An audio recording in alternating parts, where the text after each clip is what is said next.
Mensagens que edificam, ministradas pelo pastor Sidney Ferreira.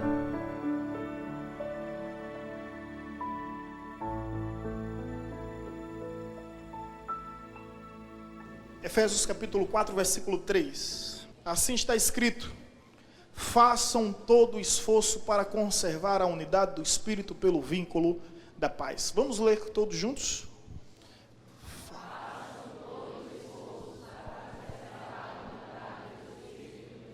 Gostaria de ouvir somente as mulheres.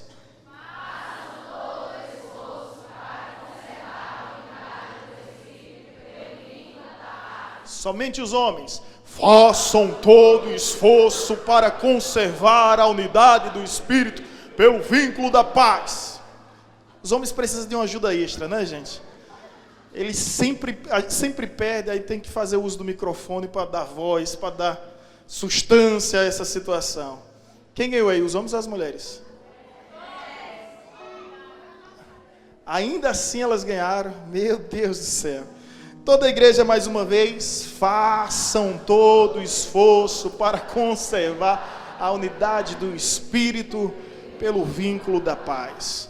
2020 é o ano da unidade. Não reservamos mistério nem segredo, não houve enigmas, conforme fazíamos sempre na virada do ano. Não, há 15 dias, o tema desse ano foi já revelado. É o ano da unidade. E baseado nesta palavra, que é o versículo de todo o ano que nós vamos viver, eu gostaria de refletir convosco sobre essa verdade. Todos nós desejamos uma vida saudável, não é verdade? Todos nós desejamos um corpo sarado. Desejamos, não é? É verdade, eu sei que eu estou em forma de barril, mas estou em forma. A verdade é que todos nós desejamos, mas desejar não adianta nada. Para termos um corpo sarado, uma vida saudável, é necessário o quê? Esforço, dedicação, disciplina. Sem dedicação, sem esforço, sem disciplina, não adianta fazer promessa que vai perder 20 quilos, que não vai não. Não vai não. Tem que ter garra, empenho, foco. Amém? Eu sei que toda virada do ano, muita gente gosta de fazer umas promessas que nunca cumpre, né, gente? Eu cansei de fazer essas promessas. Eu não faço mais promessa, tá? Eu só faço pedido. Não faço mais promessa. Ok? Então escute. É necessário um esforço para que a gente venha ter uma vida saudável, uma vida sarada. Olhe bem para mim. Se tratando da igreja, crianças, por gentileza, nos ajude. Se tratando da igreja, que é o corpo de Cristo, não é diferente. É necessário esforço para manter, para preservar a unidade que já existe. Ela foi estabelecida pelo sangue de Cristo. Cristo pagou, lembre dessa palavra, dessa frase, dessa máxima.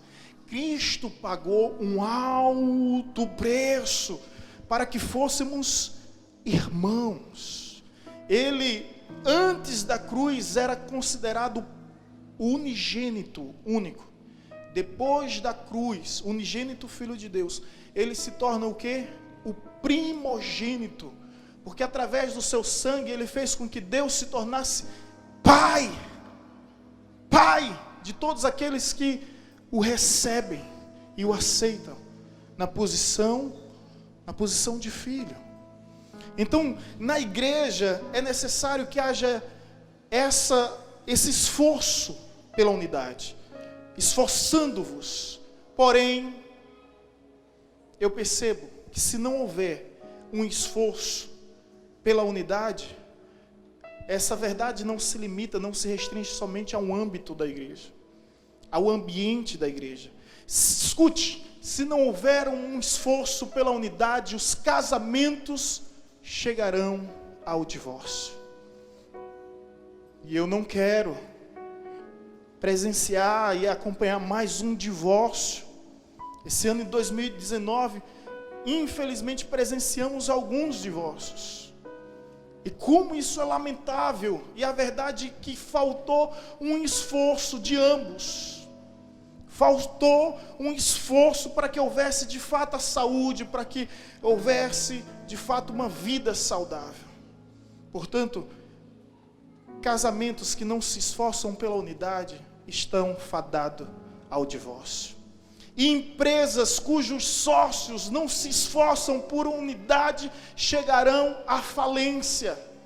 Famílias cujos membros, pais, filhos e pais, que não se esforçam pela unidade, infelizmente viverão caos, viverão a separação. Da mesma forma igreja, da mesma forma ministério, se não houver um esforço pela unidade, haverá divisões, haverá, infelizmente, contendas, intrigas, dissensões e facções. Por isso a Bíblia é tão clara, explícita, objetiva, categórica em sua afirmação. Esforçai-vos diligentemente para preservar, para manter a unidade do Espírito no vínculo da paz. O ano de 2020 nós estaremos profetizando os 366 dias. É o ano bissexto. Deus nos deu um dia extra para vivermos, para glorificar o seu nome. Nós estaremos profetizando unidade no casamento, unidade na família, unidade nas empresas, unidade da igreja, porque sem unidade não haverá koinonia. O que é koinonia? Essa palavra vem de comunhão. E comunhão é quando nós temos algo em comum. Eu e você temos algo em comum. E o que nós temos em comum é tão grande, que eu pego a palavra comum e coloco no aumentativo. O que é que fica? Comunhão. Unidade, irmãos, preste atenção, não significa uniformidade. Você não precisa ser igual a mim, eu não preciso ser igual a você. A gente não precisa se vestir da mesma forma, a gente não precisa andar da mesma maneira, nem falar das mesmas pronúncias. Isso é uniformidade, é unidade mesmo diante das diferenças, mesmo diante das diversidades, porque o nosso Deus é um Deus de variedade, o nosso Deus é um Deus de pluralidades, o nosso Deus é um Deus de diversidades. Cada dia eu me surpreendo, porque a biologia está sempre descobrindo uma nova espécie de peixe, uma nova espécie de pássaro, uma nova espécie de planta. Eu fico impressionado com a multiformidade da graça de Deus. Não somos iguais, somos diferentes e temos que respeitar as nossas diferenças sem torná-las em indiferenças, porque elas se complementam. E nós entendemos o mistério que Deus nos fez diferente para nos fazer codependente. Eu preciso de você, você precisa de mim, juntos nós precisamos de Cristo. E a questão é que qual é o propósito, a razão, o objetivo para buscarmos essa unidade? Preste bem atenção que essa verdade se implica a casamento, a família, a empresa e a igreja também. A todas as áreas, também emocionais, sentimentais, pessoais e profissionais, ministeriais e espirituais da nossa vida. Qual o objetivo da unidade? Primeiro, agradar a Deus. Eu não sei se você sabe, mas lá no Salmo 133 diz: quão bom e agradável é que os irmãos vivam em união. É como óleo precioso que desce sobre a cabeça de Arão, pelas suas barbas e pelas orlas da sua veste. É como orvalho que desce sobre o monte Hermon ao monte Sião. Ali o Senhor ordena a sua bênção e vida para sempre. Se houver unidade no teu casamento, haverá vida, haverá bênção para sempre.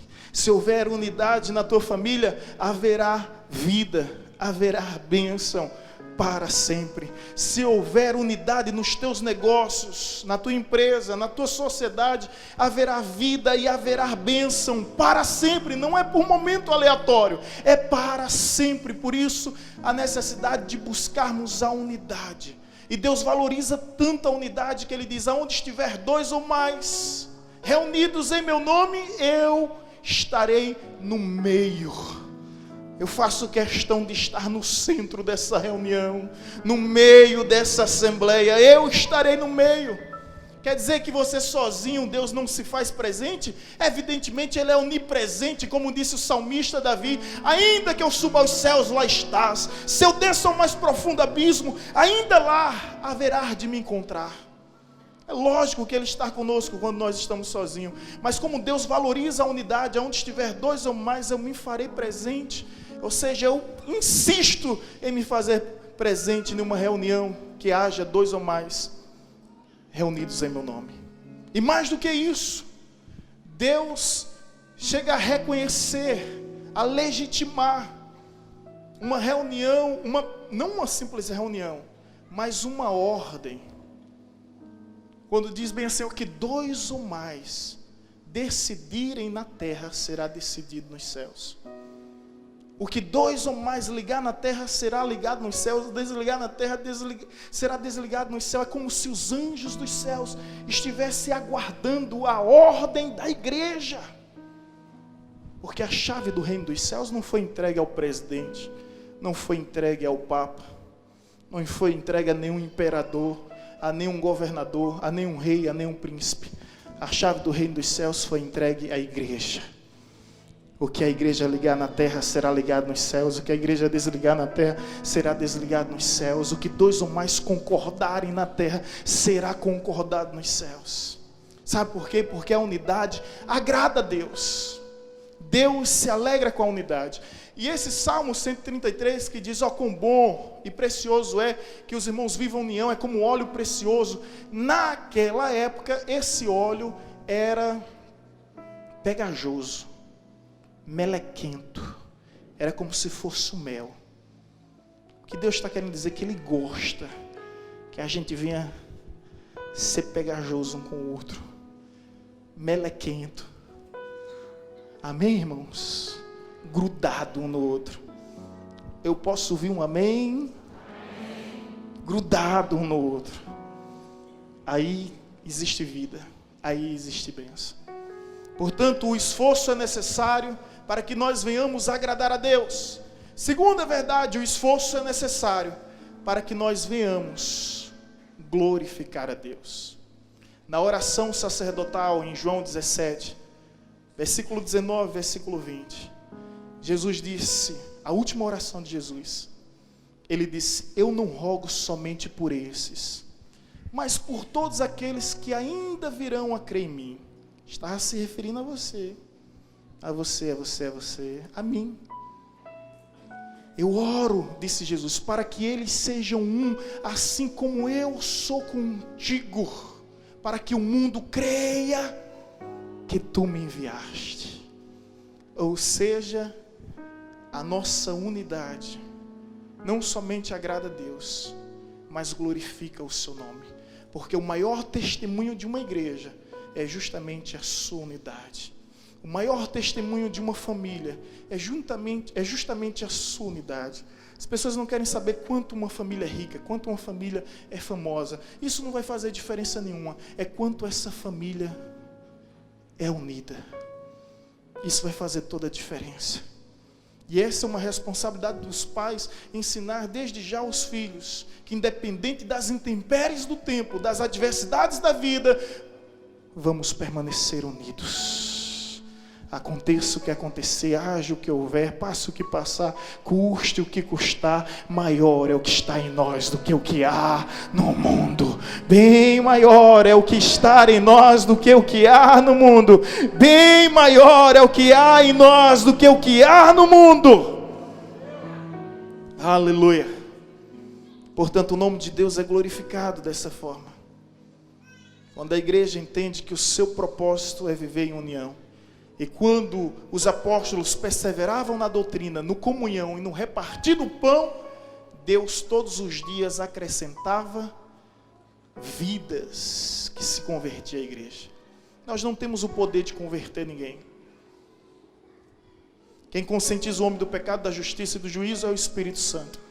O que nós podemos é nos esforçarmos para repartir o pão, para perseverar na doutrina dos apóstolos. É interessante, né? Não é na doutrina de Jesus Cristo, mas na doutrina proclamada pelos apóstolos. Respeita autoridades humanas. No repartir do pão, na comunhão e na doutrina dos apóstolos. E aí sim Deus vai acrescentando aquilo que nós não conseguimos, que nós não podemos inventar, fabricar, que nós não podemos criar, porque nós não temos o poder, não temos esse chamado para esse fim. Aí sim, meus irmãos, o mover de Deus acontece. Eu queria chamar o Ministério do Louvor, que eu estou cronometrado aqui. Vem. Gabriel, vem, Ministério do Louvor. E eu quero aqui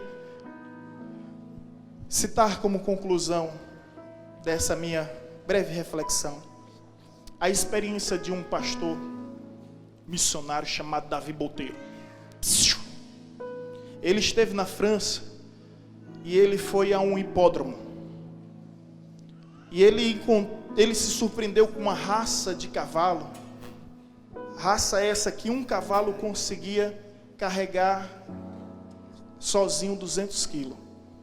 E 2 cavalos dessa mesma raça, pela lógica, pela razão, deveriam conseguir carregar quantos quilos? 400, né? Mas na realidade eles conseguiam carregar 2.000 quilos. 2 toneladas.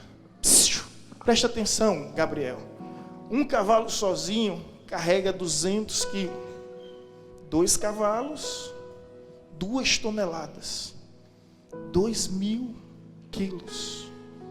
Que coisa tão surpreendente. Talvez você não saiba, mas está escrito em Deuteronômio, onde Deus diz ao seu povo: um só homem perseguirá a 1.000, e 2 homens perseguirá a 10.000. Está escrito na palavra de Deus, muito tempo antes dessa lei, que é uma lei da física, ser descoberta. O que Deus já estava nos dizendo é que juntos somos melhores, juntos somos mais fortes. Sozinho podemos até andar mais rápido, mas juntos vamos muito mais longe. E eu quero profetizar isso sobre o teu casamento, sobre a tua família, sobre a tua vida pessoal, profissional, ministerial, familiar, conjugal, espiritual, para que nós venhamos viver de fato a unidade e através da unidade irmos muito mais longe para a glória de Deus. Vamos aplaudir o seu nome.